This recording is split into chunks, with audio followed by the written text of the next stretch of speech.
एकेकाळची गोष्ट आहे. एक फिमेल डॉग आणि फिमेल एलिफंट खूप चांगले मैत्रीण बनतात आणि योगायोग म्हणजे त्या दोघी एका वेळेत प्रेग्नेंट होतात. 3 महिन्यानंतर फिमेल डॉग 6 पिल्लांना जन्म देते. लगेच ती फिमेल डॉग फिमेल एलिफंटकडे जाते आणि सांगते, हे बघ, मी 6 सुंदर पिल्लांना जन्म दिलाय. तू तुझ्या पिल्लांना कधी जन्म देणार? फिमेल एलिफंट काही उत्तर देत नाही. 6 महिन्यानंतर फिमेल डॉग परत प्रेग्नेंट होते आणि 9 महिन्यानंतर ती परत 6 पिल्लांना जन्म देते. ती फिमेल डॉग पुन्हा एकदा त्या फिमेल एलिफंटकडे जाते आणि बोलते, हे बघ, मी पुन्हा 6 सुंदर पिल्लांना जन्म दिलाय. तू तुझ्या पिल्लांना कधी जन्म देणार? पुन्हा फिमेल एलिफंट काही उत्तर देत नाही.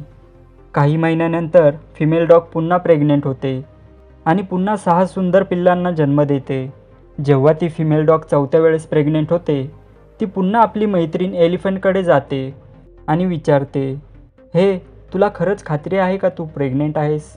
आपण दोघी एकाच वेळेस प्रेग्नेंट झालो होतो, परंतु मी 3 वेळेस 12पेक्षा अधिक पिल्लांना जन्म दिलाय आणि आता माझे पिल्लं हळूहळू मोठे होण्यास सुरुवात झाली आहे, परंतु तू अजून पण प्रेग्नेंटच आहेस. हे काय चालू आहे? तू खरंच प्रेग्नेंट आहेस का? एकदा खात्री करून घे. ह्या वेळेस फिमेल एलिफंट आपल्या मैत्रिणीला उत्तर देते आणि बोलते, मला तुला हे समजवायचं आहे. मी जे काही कॅरी करते ते पपी नाही तर एक एलिफंट आहे. मी फक्त 2 वर्षात एकाला जन्म देऊ शकते. जेव्हा मी एका पिल्लांना जन्म देते आणि जेव्हा माझं बाळ रस्त्यावरून जाते व रस्ता ओलांडत असते, तेव्हा प्रत्येक व्यक्ती गाडी थांबून त्याच्याकडे कौतुकाने बघत असतात. माझे बाळ प्रत्येकाचे लक्ष स्वतःकडे वेधून घेते, कारण माझे बाळ खूप बलाढ्य आणि महान आहे. त्यामुळे मला पुन्हा तेच तेच विचारू नकोस, कारण मी जे काही कॅरी करते ते पपी नाही तर एक प्रकारची ताकद आहे. जर आपण आपल्या जीवनात बघितले तर आपल्याला कळेल की प्रत्येक गोष्टीचा वेळ आणि काळ असतो. जसे की प्रत्येक व्यक्तीला यशस्वी होण्यासाठी ठराविक वेळ लागतो. जर एक व्यक्ती 1 वर्षात यशस्वी होत असेल तर दुसरी व्यक्ती 4 वर्षात. म्हणून कधीही स्वतःची तुलना दुसऱ्याशी करू नका.